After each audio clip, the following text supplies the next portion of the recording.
Accident कैसे हुआ? Accident? मेरा एक्सीडेंट हुआ है? क्या हुआ नाजिया को? घबराने की नहीं, खुशी की बात है। अच्छा, आप बहुत जल्द दादा बनने वाले हैं। जाहिरी तौर पर सबको लगता है कि जोया खतरे से बाहर है, लेकिन मुझे ऐसा लगता है कि खतरे के बादल अब भी उसके सर पे मंडरा रहे हैं। कम से कम मुझे तो यकीन नहीं होगा। अब अपने हाथों से अपनी गाल पे तमाचे मारकर खुद को सजा दो। अम्मी, डैडी, जल्दी आइए। अम्मी, बचाओ मुझे। अम्मी देखिए ना, ये क्या हो गया है? अपने आपको पागलों की तरह तमाचे मार रहे हैं। डैडी, फौरन निकलिए यहाँ से, चलिए। रुको। हम निकलते हैं, बाकी बातें बाद में होंगी। सुनिए तो, सुनिए। देखा आपने, मरीज अपनी याददाश्त खो चुका है।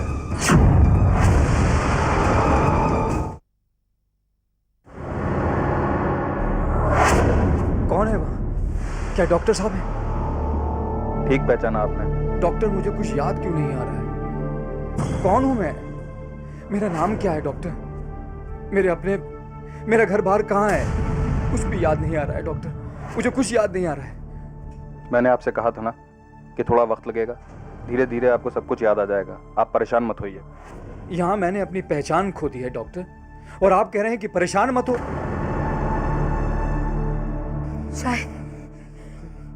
शायद क्या तुम्हें कुछ भी याद नहीं है?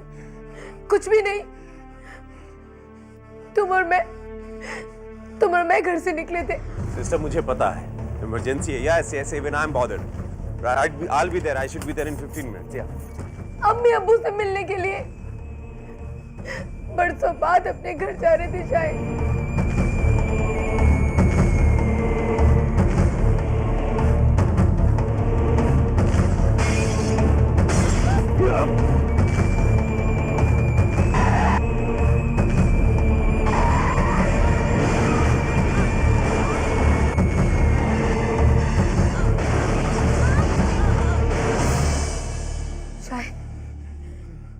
शायद क्या तुम्हें कुछ भी याद नहीं है? कुछ भी नहीं? हट जाइए यहाँ से, चले जाइए यहाँ से। मैं किसी को नहीं पहचानता। बरसों बाद अपने घर जा रहे थे शायद, और रास्ते में हमारा एक्सीडेंट हो गया। बोलो ना, याद आ रहा है ना शायद? हाँ? कुछ याद नहीं आ रहा है मुझे, कुछ भी याद नहीं आ रहा है।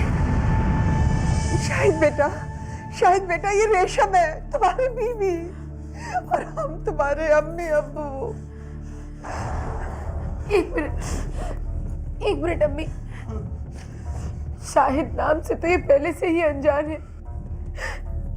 आप जुनैद हैं, डॉक्टर जुनैद। याद करिए ना प्लीज। मैं तो इंतजार कर रही थी कि आपके होश में आते ही सबकी बेयकीनी यकीन में बदल जाएगी। उन्हें यकीन हो जाएगा कि आप ही जुनैद हैं। याद कीजिए ना, याद कीजिए, वही हॉस्पिटल है जहां हम बरसों बाद एक बार फिर से मिले थे। याद कीजिए ना याद। कुछ याद नहीं आ रहा है मुझे, कुछ भी याद नहीं आ रहा है। मेरा सर दर्द से फट जाएगा। हट जाइए यहाँ से, चले जाइए यहाँ से। मैं किसी को नहीं पहचानता। जाइए यहाँ से, जाइए। Sister, sedative injection.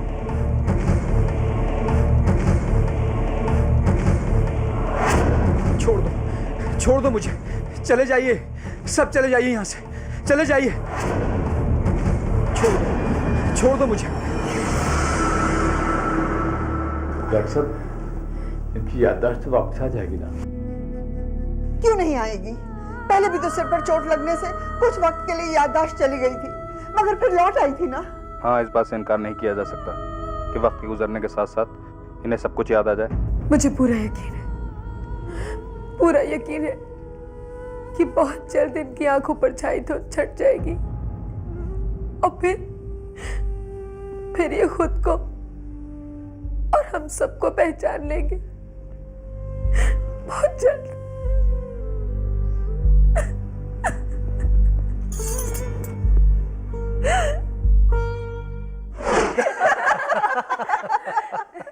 वाकई बता दिया। वाकई सुहेल साहब, अगर हमारा दूसरा लड़का होता तो हम सादिया को भी मांग लेते, कहीं नहीं जाने देते इसे। आपने वो कहावत तो सुनी होगी भाई साहब कि बहुत ज्यादा हंसने के बाद रोना पड़ता है, तो क्यों गम को सीने से लगा कर रखें। नानी देखिए ना, अब वो मुझे गम कह रहे हैं। सादिया, अब थोड़ी संजीदा हो जाओ। भाई, अब तुम खाला बनने जा रही हो और घर में सबसे छोटा होने का तुम्हारा हक अब छीनने जा रहा है भाई। वरना दोनों में फर्क करना मुश्किल हो जाएगा कि सबसे छोटा कौन है। अब बस भी कीजिए आप लोग, कब से मेरी बहन को परेशान कर रहे हैं। Thank you.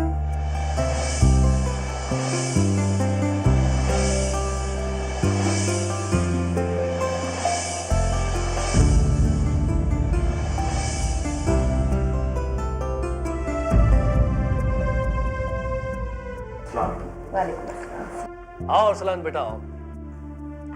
भाई हम सब तुम्हारा इंतजार कर रहे थे, आओ जीते रहो।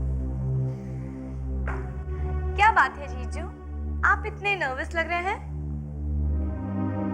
एक्सक्यूज मी, मैं आप लोगों को थोड़ी देर में ज्वाइन करता हूँ। हाँ बेटा, जाओ फ्रेश हो लो।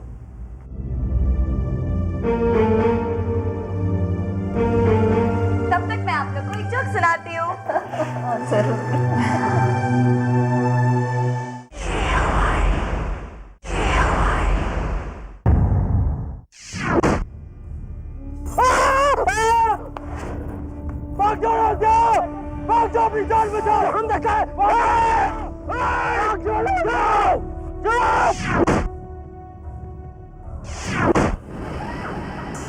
सुन लड़के, अब सराफत से बाहर आ जाओ, नहीं तो मैं तेरे आशिक को जान से मार दूंगा। मैं 10 तक गिनता हूँ, बाहर आ जाओ। नहीं नाजिया, तुम वापस चली जाओ।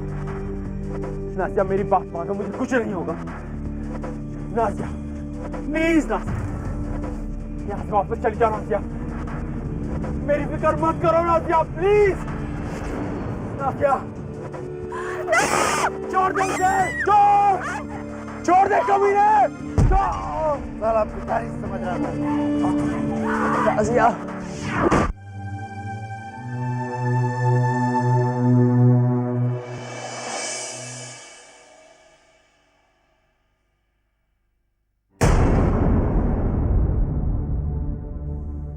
मैं जानती हूँ आप सो नहीं रहे हैं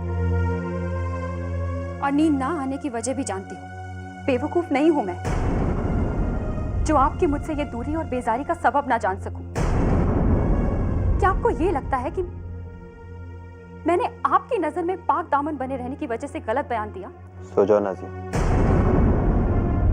मुझे इस बारे में कोई बात नहीं करनी और ना ही मैं कोई बात सुनना चाहता हूँ। सुनना पड़ेगा अरसलान, क्योंकि जो इल्जाम आप मुझ पर अपने ख्यालों में थोप रहे हैं मुझसे वो बर्दाश्त नहीं हो रहे हैं।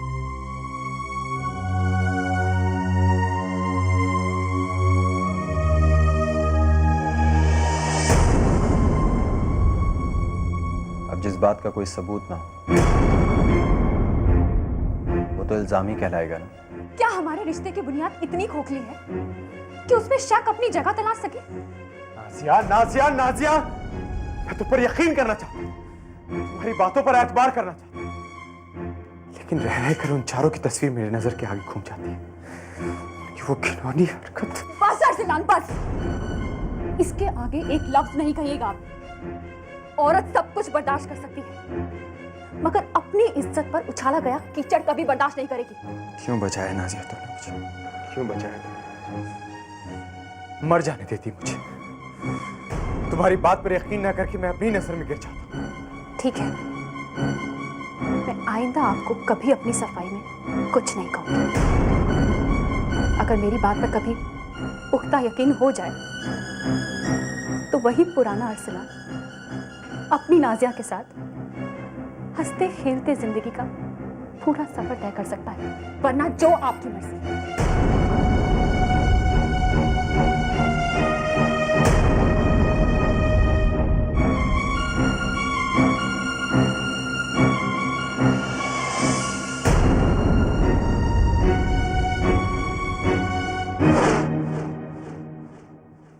चुप हो जाओ सफिया, चुप हो जाओ, फिक्र मत करो। इंशाल्लाह जोया के लिए उससे बेहतर रिश्ता हमें मिलेगा। अब दिलासों से मन नहीं बहलता।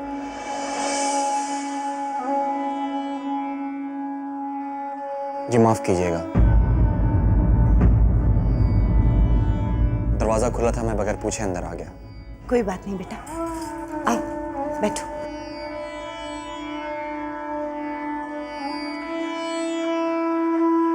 क्या बात है, आप लोग कुछ परेशान दिख रहे हैं?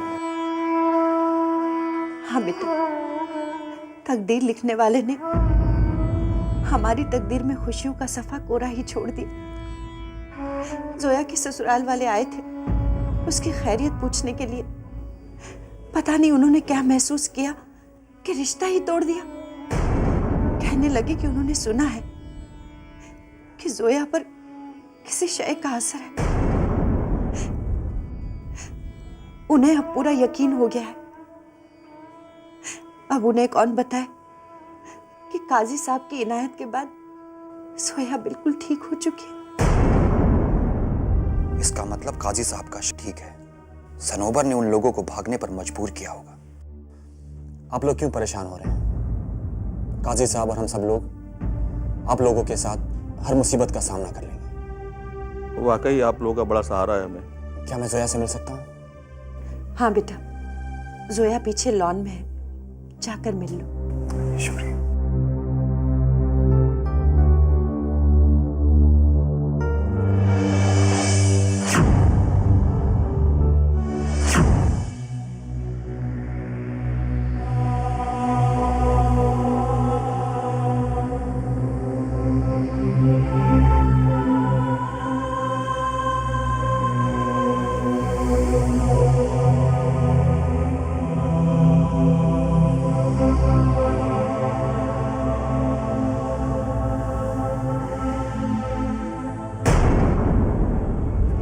हारान, तुम?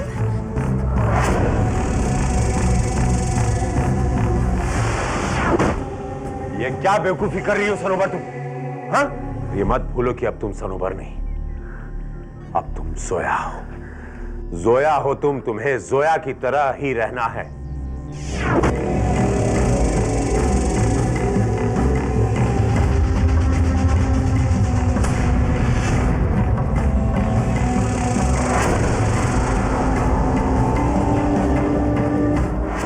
क्या कर रही हो सनोबर?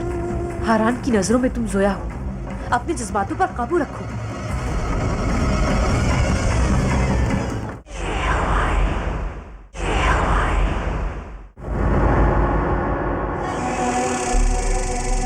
माफ कीजिएगा, मैं कुछ ज्यादा ही बेतकल्लुफ हो गई। आपसे सीधा तुम पर आ गई। जी कोई बात नहीं, बल्कि मुझे अच्छा लगा।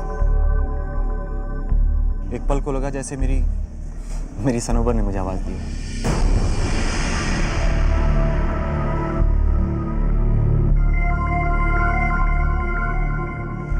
जी आपको बुरा तो नहीं लगा?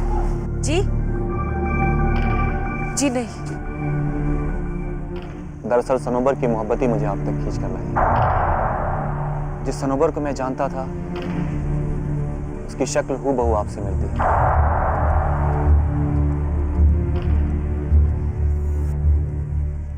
सनोबर बहुत खुशनसीब है जिसे आप जैसा चाहने वाला मिला है। और बेहद बदनसीब हूं मैं जो अपनी मोहब्बत खो बैठा।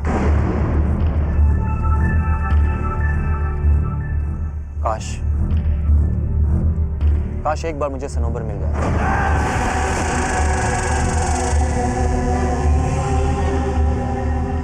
ताकि मैं उसे बता सकूं कि मैंने उसकी अंदरूनी खूबसूरती से मोहब्बत की,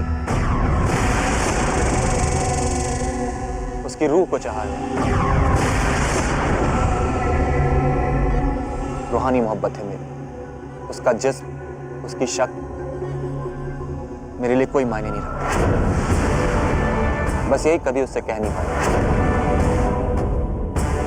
पता नहीं क्यों मुझसे दूर है।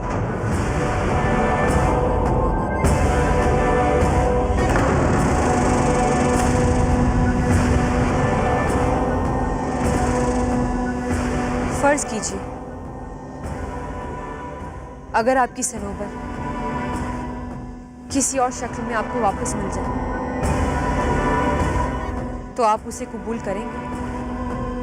मैंने कहा ना, मैंने सनोबर की रूह से मोहब्बत की। तब तो आपको आपकी सनोबर मिल जाएगी।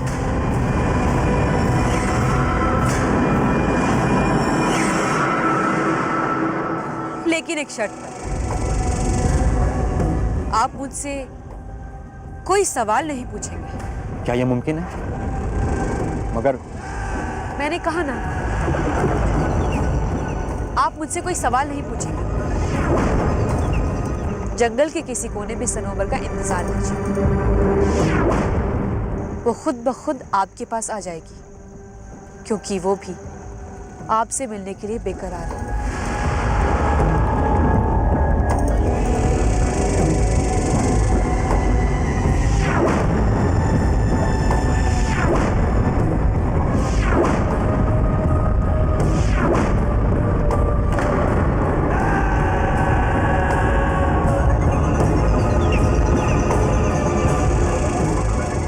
आपके चेहरे पर सवालिया निशान को मैं पढ़ सकती हूँ। आप जाइए, सनोबर को मिलते ही आपकी सारी उलझनें दूर हो जाएंगी।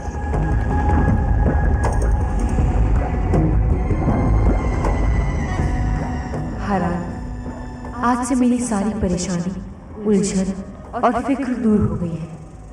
अब तुम मेरे हो, अब सिर्फ तुम होगी, मैं होगी और हमारे बीच मोहब्बत की लहर।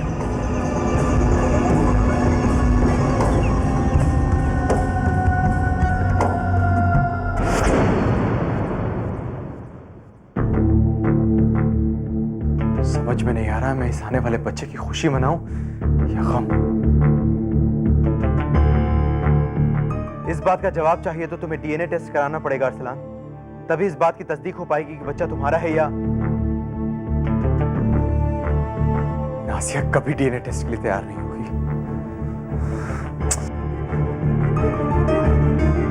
तुम्हें कैसे भी करके नाजिया को मनाना होगा अरसलान। ऐसा ना हो कि तुम किसी दूसरे के बच्चे के। नहीं, मैं ऐसा हरगिज़ नहीं होगा, मैं ऐसा हरगिज़ नहीं होगा।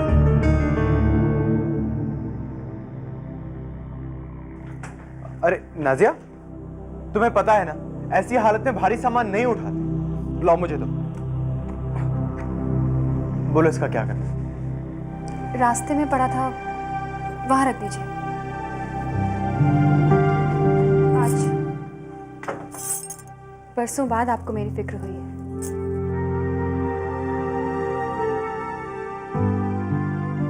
अब तुम अपने पुराने वाले अरसलान को ही देख रही हो।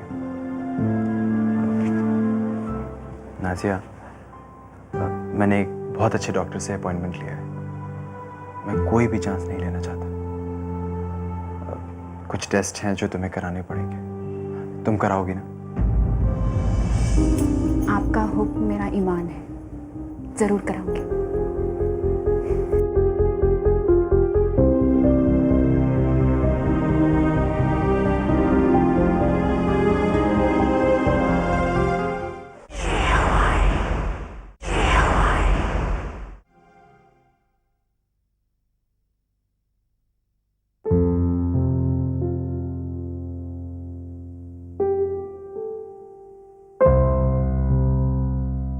लीलू, इतनी देर से क्या ढूंढ रही हो? अरे वो प्रेगनेंसी में औरत को किन किन बातों का ख्याल रखना चाहिए, उस पर एक बुक थी, मैंने पहले यही रखी थी, अभी मिल नहीं रही है। मिल गई। लाओ देखे तो।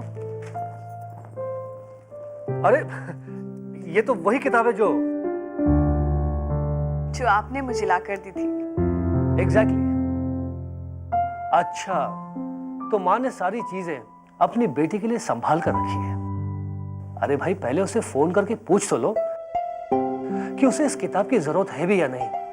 कहीं अरसलान ने उसे मेरी तरह गिफ्ट ना कर चुका हो। उससे तो मैं पूछ लूंगी। पहले आप अरसलान को फोन कीजिए और उससे पूछिए कि वो नाजिया को चेकअप के लिए कब ले जा रहा है। अभी फोन करके पूछ लो।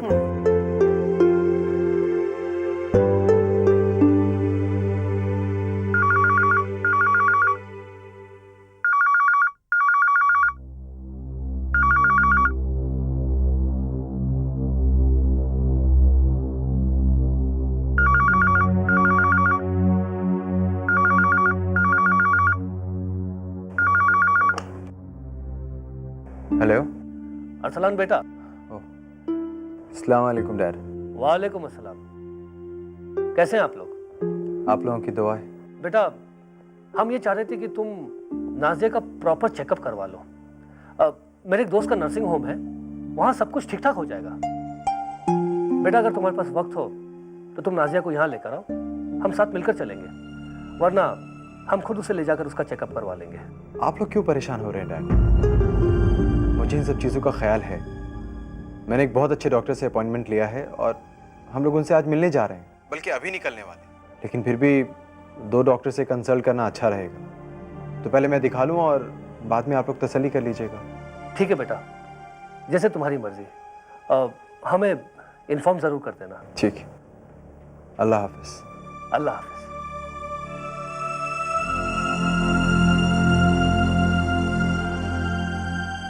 उस बच्चे को दुनिया में आना है या नहीं, ये तो डीएनए रिपोर्ट ही बताएगा।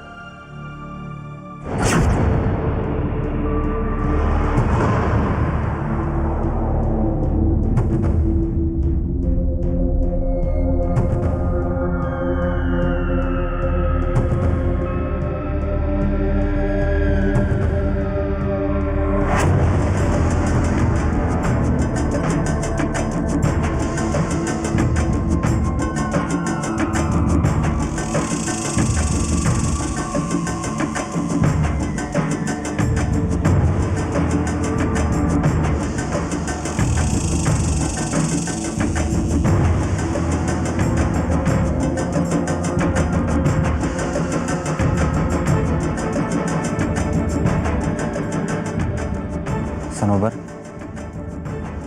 क्या ये तुम हो? तुम्हारी इस मोहब्बत की सौगात के गुलाबी जोड़े में और कोई कैसे हो सकता है हराम।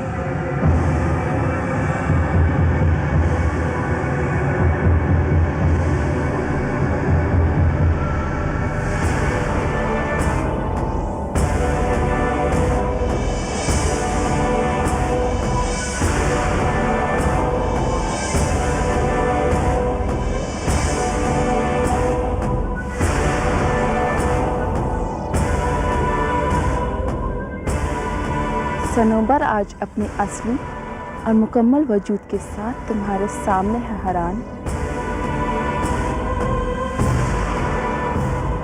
आज किसी का सहारा नहीं है मेरे पास, कोई अक्स भी नहीं है।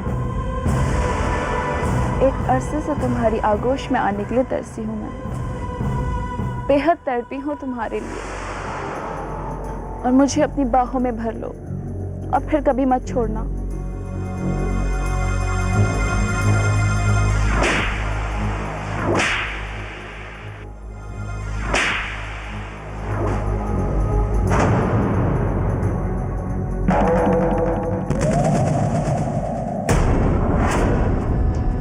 इसके अलावा तुम्हें देने के लिए मेरे पास कुछ नहीं है सनोबर। झूठ, फरेब और बेवफाई करके मुझसे मोहब्बत की उम्मीद करती हो। नफरत करता हूं मैं तुमसे, नफरत करता हूं। I hate you. लेकिन हरान, तुम ही ने तो कहा था तुम मेरी रूह से मोहब्बत करते हो, मुझे हर हाल में कबूल करोगे। तुम्हारे हथियार को मैंने तुम ही पे इस्तेमाल किया, क्योंकि अगर मैं तुमसे सच कह देता तो तुम कभी इस शक्ल में मेरे सामने नहीं आते और फिर कभी किसी को पता नहीं चल पाता कि जोया जोया नहीं तुम। लेकिन हरान, मैंने जो कुछ भी किया अपनी मोहब्बत के लिए किया, तुम्हारे लिए किया। छल, कपट और फरेब की सीढ़ियों पर चढ़कर मोहब्बत नहीं नफरत हासिल होती है सनोबर, नफरत हासिल होती है। और जो जख्म तुमने मुझे दिया है सनोबर, मैं उसे कभी भरने नहीं दूंगा,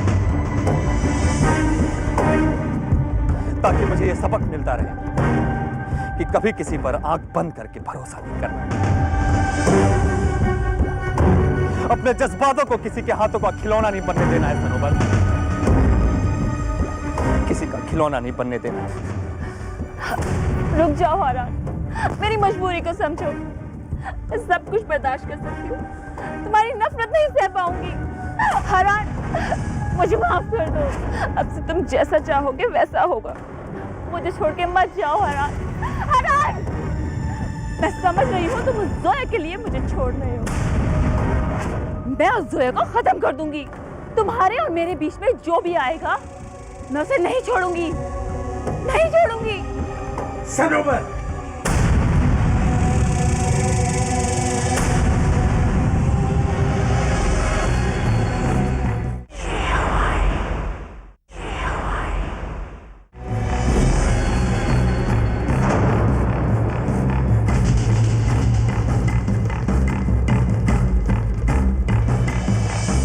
ऐसा तो तुम तब करोगी जब मुझसे बचोगी। अब मैं तुम्हें किसी की जिंदगी के साथ खेलने नहीं दूंगा।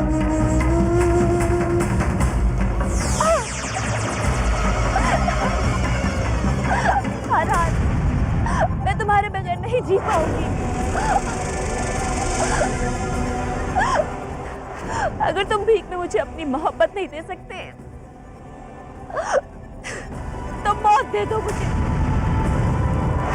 अपने महबूब के हाथों मिली मौत मेरे लिए बेशकीमती तोहफा होगी। मेरी रूह को चैन मिलेगा। दूसरों को बेपनाह तकलीफ और परेशानी दी है तुमने। मेरी ममा और मेरे अजीजों को कत्ल करने के मंसूबे रचे हैं तुमने। इन सब के एवज में दिल तो कर रहा है कि तुम्हारे दिल की मुराद पूरी कर दूं, मगर किसी को मौत के घाट उतारना या उसके बारे में भी सोचना मेरे खून में नहीं है। और वैसे भी मैंने तुमसे कभी बेपनाह मोहब्बत की है सनोबर, इसलिए मेरा दिल और मेरा ज़मीर तुम्हें सजा देने की इजाजत नहीं देगा। काश तुम मेरी जिंदगी में ना आई होती सनोबर, काश तुम मेरी जिंदगी में ना आई होती। इसका फैसला काजी साहब करें। काजी साहब, मैं अपनी मामा का गुनहगार हूं। जब तक वो मुझे माफ नहीं कर देती मुझे सुकून नहीं मिलेगा। काजी साहब, मैं उनसे मिलने के लिए बेताब, मुझे इजाजत दीजिए। हरान, जाओ जिंदगी को एक नए नजरिए से देखो और शुरू करो। हरान, मुझे तड़पता हुआ छोड़ के मत जाओ। रुक जाओ हरान, रुक जाओ। देख लिया सनोबर, बुराई के रास्ते पर चलने का अंजाम, कुदरत के कानून को तोड़ने का अंजाम। सिवाय तकलीफ के कुछ नहीं मिलता। सनोबर, तुम पर से मेरा भरोसा उठ चुका है, इसलिए तुम्हें अपनी कैद में रखना मेरी मजबूरी है। जब मुझे यकीन हो जाएगा कि तुमसे किसी को खतरा नहीं है तो मैं तुम्हें खुद आजाद कर दूंगा।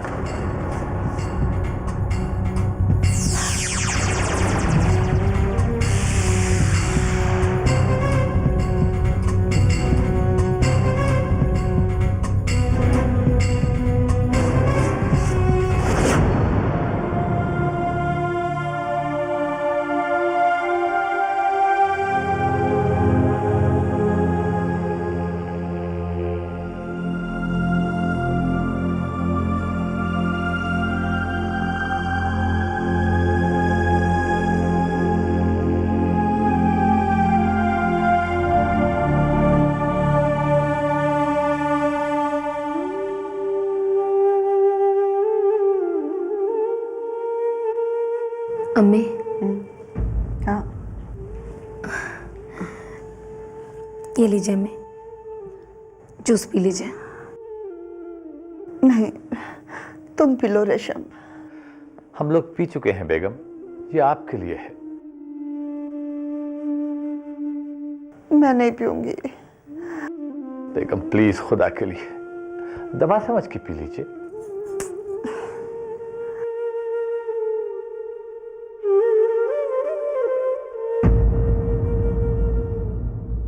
अम्मी,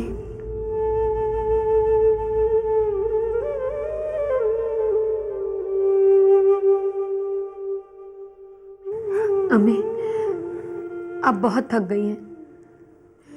कुछ देर घर जाकर आराम कर लीजिए, वरना तबीयत और बिगड़ जाएगी। नहीं रेशम, मैं शाहिद को यहाँ अकेला छोड़कर नहीं जाऊंगी। मैं अपने बेटे को अपने साथ लेकर जाऊंगी।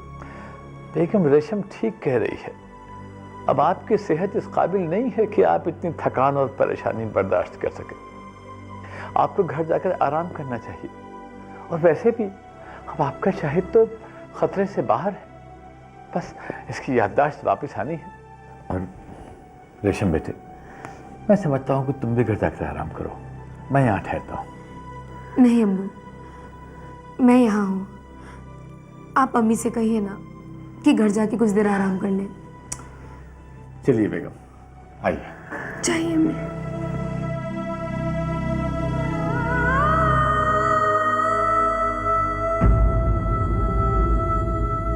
रेशम बेटा, शाहिद का ख्याल रखना।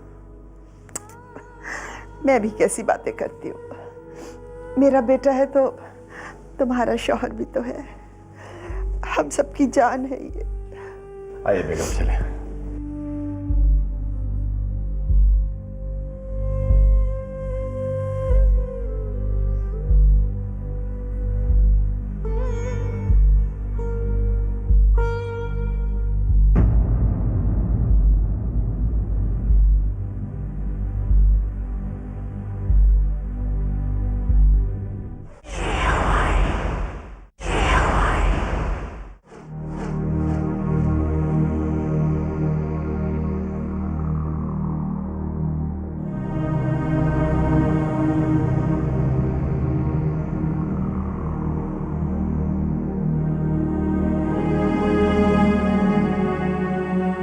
Excuse me. जी, मेरे सारे टेस्ट हो गए ना? जी वो तो कब के हो गए। तो मैं अब घर जा सकती हूँ? कहाँ जाएंगे आप? आपके हस्बैंड को आ जाने दीजिए, फिर चले जाइएगा। कहाँ है वो? कहीं बाहर चले गए क्या? नहीं नहीं, वो तो टेस्ट के लिए अपना ब्लड दे रहे हैं। Blood test? उनका किस बात का टेस्ट है? आपको नहीं मालूम? आपको यहाँ डीएनए टेस्ट के लिए लाया गया है, और इस टेस्ट में मेल और फीमेल दोनों का ही ब्लड चाहिए होता है, तभी तो बच्चे के मदर और फादर की पुष्टि हो पाती है।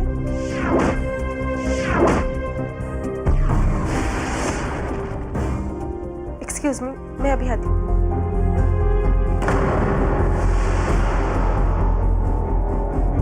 आपको नहीं मालूम? आपको यहाँ डीएनए टेस्ट के लिए लाया गया है।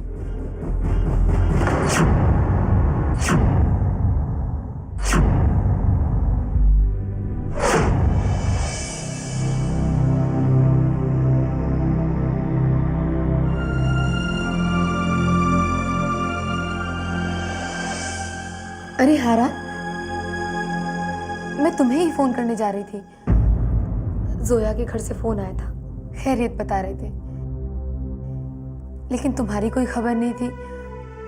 पता नहीं था कि तुम कहाँ हो। परेशान हो रही थी। तुम ठीक तो हो ना?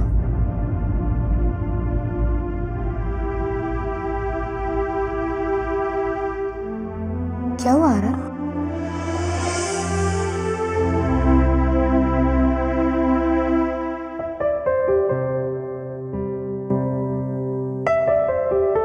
मुझे माफ कर दीजिए मामा। आपने मुझसे बेलौस मोहब्बत की। मेरी फिक्र हमेशा से है आपको, और बदले में मैंने आपको हमेशा गलत समझा। आप पे भरोसा ना करके आपको हमेशा रुस्वा किया।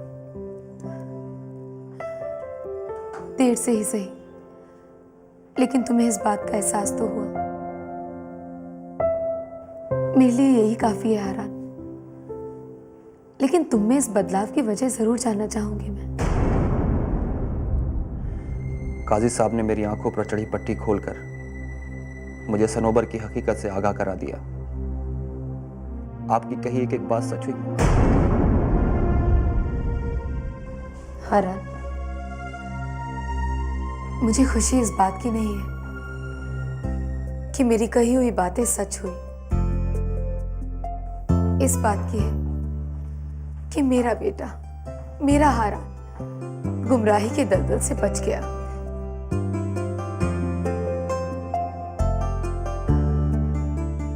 मैं आपसे वादा करता हूं मम्मा कि आज के बाद मेरा कोई भी फैसला आपकी रजामंदी के बगैर अपने अंजाम तक नहीं पहुंचेगा।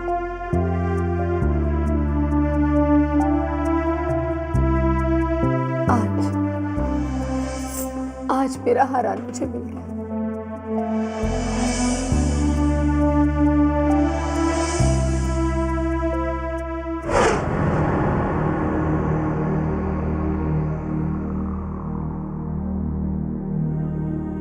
नाजिया,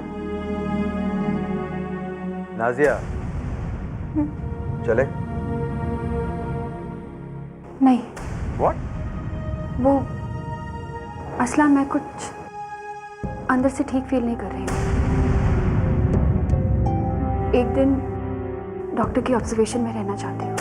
ठीक है, मैं डॉक्टर से बात कर लेता हूँ और कभी फोन करके बता देता हूँ। हम लोग कल सुबह, तुम आराम करो।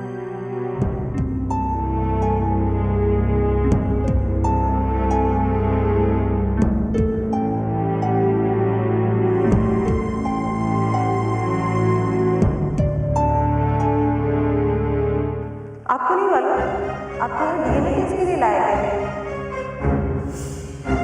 और इस टेस्ट में मेल और फीमेल दोनों का ही ब्लड चाहिए होता है।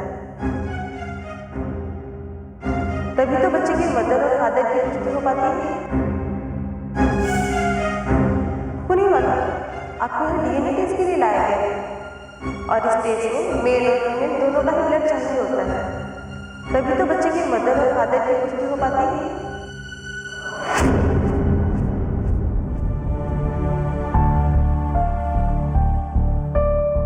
Mister Arsalan, mister Arsalan.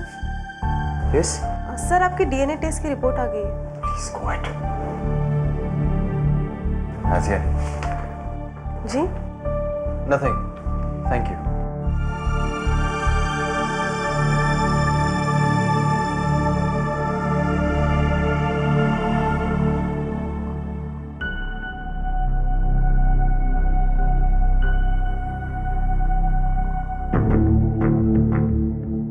Sorry Nazia,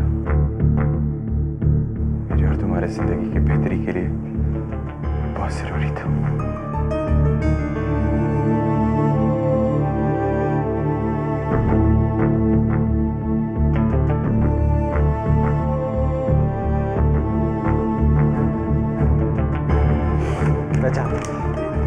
मैं जानता था मेरी नाजिया कभी गलत नहीं हो सकती, वो कभी गलत नहीं हो सकती।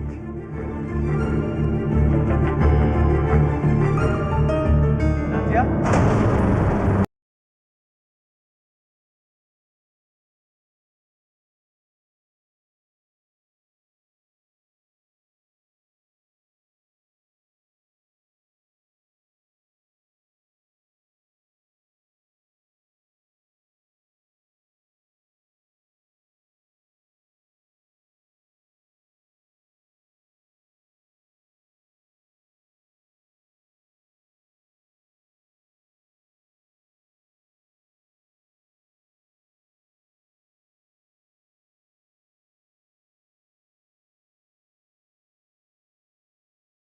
पाने के लिए मैं सब कुछ सहती रही, लेकिन मेरे बच्चे के वजूद पर शक ने हमारे बीच की सारी गुंजाइश खत्म कर दी है और मुझे मजबूर कर दिया है कि मैं आपसे दूर हो जाऊं। मैं सब कुछ सह जाती, मगर ये वो जख्म है जो ता कयामत तक खड़ा रहेगा। अपना और मम्मी डैडी का ख्याल रखिएगा। नाजिया, जो कभी आपके लिए।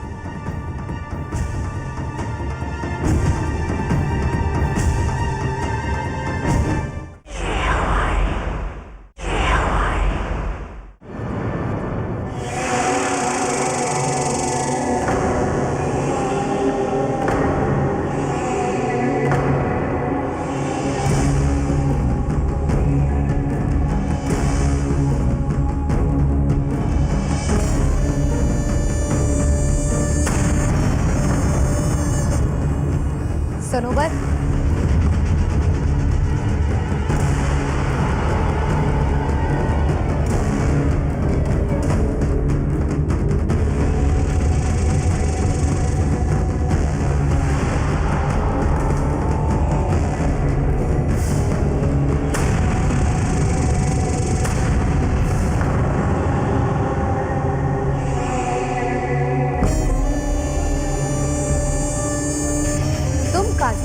कैद में। ये सुनकर खुशी तो बहुत हुई, लेकिन तसल्ली नहीं। मेरे बेटे को मुझसे अलग किया, मेरे अम्मी अब्बू पर कातिलाना हमला किया तुमने, और बहुत सी बातों का हिसाब चुकाना है तुमसे।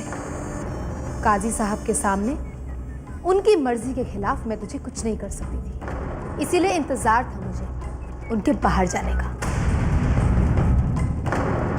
लेकिन अब मेरे कहर से तुझे कोई नहीं बचा सकता, कोई भी नहीं। आप नहीं जानती मेरे जिस्म से मेरी ये रूह अलग करके कितना बड़ा एहसान करेंगी आप। क्या आप एक मरे हुए जिंदात को, जिसकी जिंदगी मौत से भी बदतर है, आजाद कराएंगी? ये आपका मुझ पे एहसान होगा, यकीन मानिए। रेशम इतनी बुज़दिल नहीं कि किसी की कमजोरी का फायदा उठाकर उसे खत्म करे। मैं तुझे आजाद करके लड़ने का एक मौका जरूर दूंगी, ताकि ना ही तेरे दिल में कोई मलाल रहे और ना ही मेरे दिल पर कोई बोझ तेरी मौत के बाद।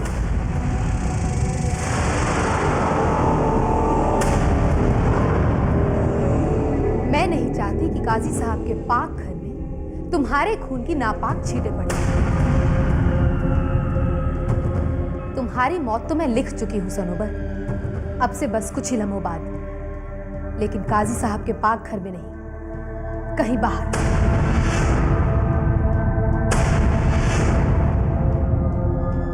चलो।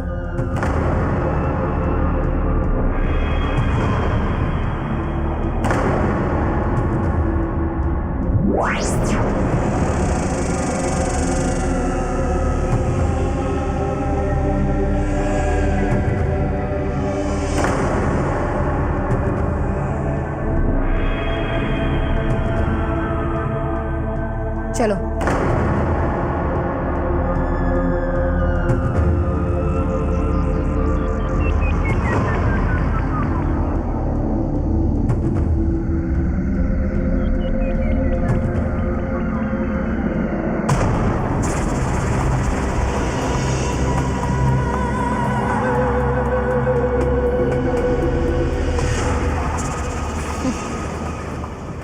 लगता है तुम्हें तुम्हारी जिंदगी से बहुत प्यार है। अपनी मौत को अपनी आंखों के सामने देखकर, अरे देखो तो सही, किस तरह मायूसी और खौफ तुम्हारे चेहरे पर छा गए हैं। हाँ, इस मायूसी की वजह मौत का खौफ नहीं, बल्कि हरान से जुदाई है। खबरदार, खबरदार जो अपनी गंदी जुबान से मेरे बेटे हरान का नाम लिया। बचा ले अपने आप को, अगर बचा सकती है।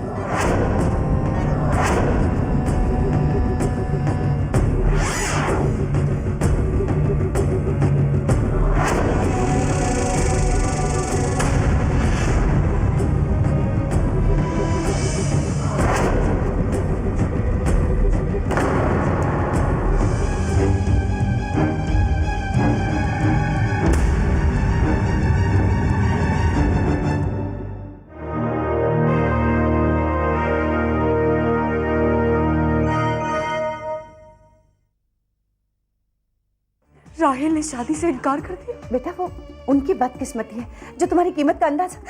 लेकिन राहेल ने शादी से इनकार क्यों किया? कहीं तुम उस अनजान शख्स से परेशान तो नहीं हो जिसे रेशम अपना शौहर समझ बैठी है? इसका मतलब आप सब जानते हैं? हाँ हरान, मैं रेशम को बहुत अच्छी तरह जानता हूँ। बकौल सिक्योरिटी इंचार्ज के नाजिया जंगल में कहीं खो गई। उसे उन्होंने ढूंढने की बहुत कोशिश की, लेकिन उसका कुछ पता नहीं चला। मैं अपने दिल को समझा चुका हूँ जोया, और तुम भी अपने दिल को समझा लो। हम दोनों के रास्ते अलग हैं।